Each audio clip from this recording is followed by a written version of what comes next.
안녕하세요. 행복씨앗입니다. 오늘도 시장을 정리하면서 하루를 마무리하는 시간을 가져볼 겁니다. 오늘 우리 시장은 코스피도 코스닥도 상승 마감했습니다. 코스피는 1.23%, 코스닥은 1.77% 상승 마감했습니다. 시장 수급을 들여다보면 코스피, 코스닥 둘 다 외국인하고 기관들이 동시에 순매수를 했습니다. 특히 코스피, 코스닥에서 외국인들의 순매수 규모가 많았습니다. 지난번에 말씀드렸다시피 우리 시장이 많이 하락해 있는 상태이죠. 그런 상태에서 시장에서 큰돈 굴리는 세력들이 많이 팔았다가 또 샀다가 이렇게 하는 거는 흔드는 거라고 볼 수가 있습니다.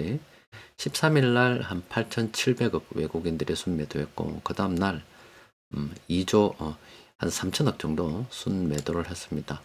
그리고 오늘은 또 5천억이 넘는 이렇게 순매수를 했는데 시장이 하락할 때, 요 바닥 부근에서 세력들이 막 흔들어댈 때는, 조금 긍정적인 신호로 해석하는 게 좋습니다.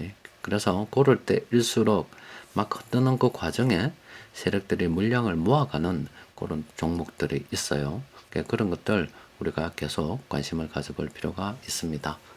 업종별로 좀 들여다보기 전에 경제 이슈가 좀 있었죠. 일단 한국은행에서 기준금리를 갖다가 이번에 동결을 했습니다. 그리고 이번에 동결 이유가 우리나라 그 외환위 시장 있죠.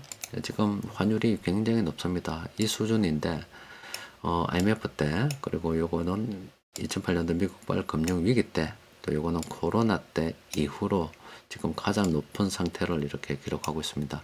심지어 뭐 전쟁난 러시아하고 비슷한 수준이다. 그러니까 지금 외환시장이 굉장히 불안한 모습 보이고 있습니다. 그래서 한국은행에서 이번에 외환시장이 이렇게 불안하기 때문에 일단 동결을 하고 향후 좀 상황 봐서 3개월 이내에 금리를 갖다 내려가지고 지금 내수 역시 좋지 않기 때문에 그쪽에 좀 신경을 써야 되지 않겠나 이런 내용의 이야기를 했었습니다. 또 그리고 미국의 12월 소비자 물가 지수가 발표가 됐습니다. 지난 9월에 이렇게 저점을 한번 찍고요. 지금 소비자 물가 지수가 이렇게 계속 올라가고 있는 도중에 있습니다.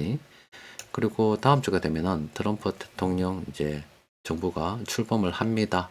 그러면은 관세가 어떻게 될는지 몰라도 앞으로 물가 상승 압력은 계속 커질 수밖에 없겠죠.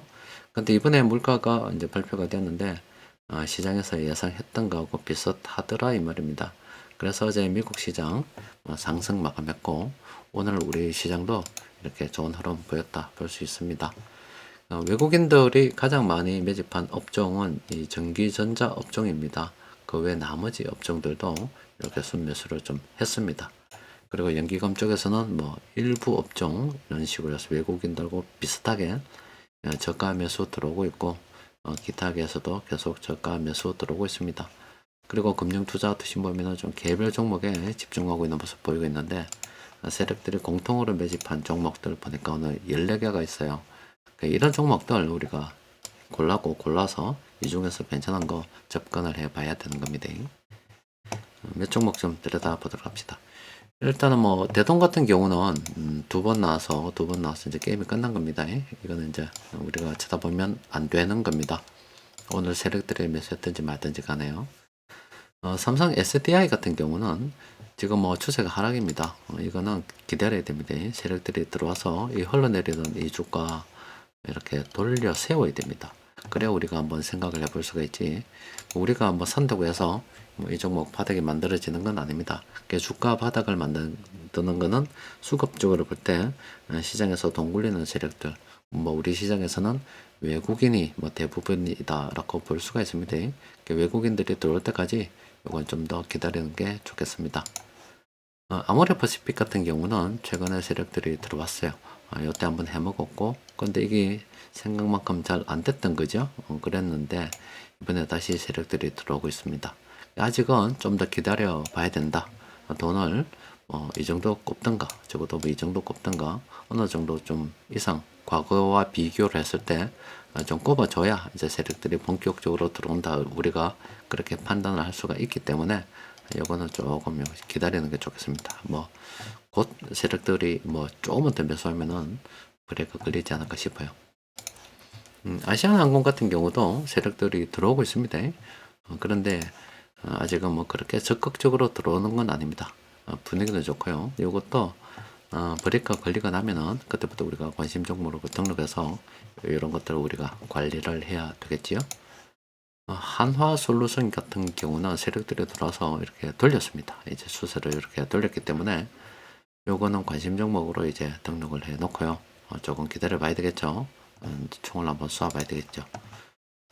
또 그리고 바이넥스 같은 경우는 한번 이렇게 상승해서 현재 손바뀜이 진행되고 있는 중입니다. 그런데 아직 뭐 상승 여력은 더 있죠. 그래서 신규 매수는 좀 그렇고요. 그래도 손바뀜이 진행이 뭐 되면은 이거 앞으로는 이제 브레이크가 한 번 더 걸리면 좋겠죠. 그래서 브레이크 걸리고 난 다음부터는 스윙 매매 차트 다시 이용해 가지고 마지막까지 좀 더 빼목을 보려고 연구를 할 수 있지 않을까 싶습니다. 또 그리고 3천당 제약 같은 경우는 지금 들어가면 곤란합니다. 보통 이렇게 뭐 하락하는 과정에 이렇게 찍어서 반등하는 경우가 있는데 이런 경우는 좀 지나치는 게 좋습니다. 이런 것 가지고 지나치게 우리가 노력할 필요 없다라고 말씀드렸잖아요. 그 화면에서 보고 그냥 이렇게 파란색이 많으면 바로 제끼는 겁니다. 빨간색이 많은 것도 많은데 굳이 우리가 이런 거 관심 가질 필요가 없습니다. 차라리 이거보다는 앞서 본 뭐 아시아 바이넥스 요거 아시아나항공 이런 거나 하나솔루션이나 뭐 삼성 아모레퍼시픽이나 이런 거 우리가 더 관심을 가지는 게 좋겠지요. 자, 수익 매매 차트를 보면 필요가 없고요. 그래서 수익 매매 차트든 무엇이든 간에 항상 우리가 매매를 생각해 봐야 되는 부분은 이 지점입니다. 이 지점. 항상 이 지점에서 우리가 빨간색을 떴을 때 뭐 생각해 보는 거지. 이럴 때 빨간색 생각하는 거 아닙니다. 한번 보긴 합시다. 일단 이 HJ 중공업은 재무 상태가 너무너무 좋지 않습니다. 이건 계속 지금 뭐 적자 보고 있고 뭐 부채도 많기 때문에 사람들에게 권하기 어렵습니다. 이런 건 아예 뭐 신호가 난다고 해도 관심 가지지 않는 게 좋습니다. 어쨌든 간에 뭐 일단 지표상으로만 보면은 빨간색이 많아서 상승 여력이 있는 거고 그 와중에 이렇게 이제 수익 매매도 한번 신호가 떴다 이런 거지. 이 종목은 뭐 무시하도록 합시다. 이거는 재무 상태가 좋지 않기 때문에 바로 제끼는 겁니다. 그 외 나머지 종목들은 없습니다. 현재 우리나라 뭐 상황을 보면은 굉장히 내수가 좋지 않죠. 또 그리고 그뿐만 안 좋은 게 아니라 뭐 나라도 편갈라져서 서로 싸우고 있는 상태라서 뭐 그것도 좋지 않고 아마 금융당국에서는 무엇보다도 이 외환시장 뭐 주시를 하고 있지 않을까 싶어요. 그래서 이번에도 내수를 보면은 금리를 내려야 되는데 지금 외환시장이 너무너무 불안하게 가기 때문에 어쩔 수 없이 뭐 동결하는 그런 결정을 내린 것 같습니다. 또 뭐 이런 혼란이 빨리 마무리되고 금융시장도 안정을 되찾았으면 좋겠습니다. 자, 오늘은 여기까지 정리하도록 하겠습니다. 이상입니다.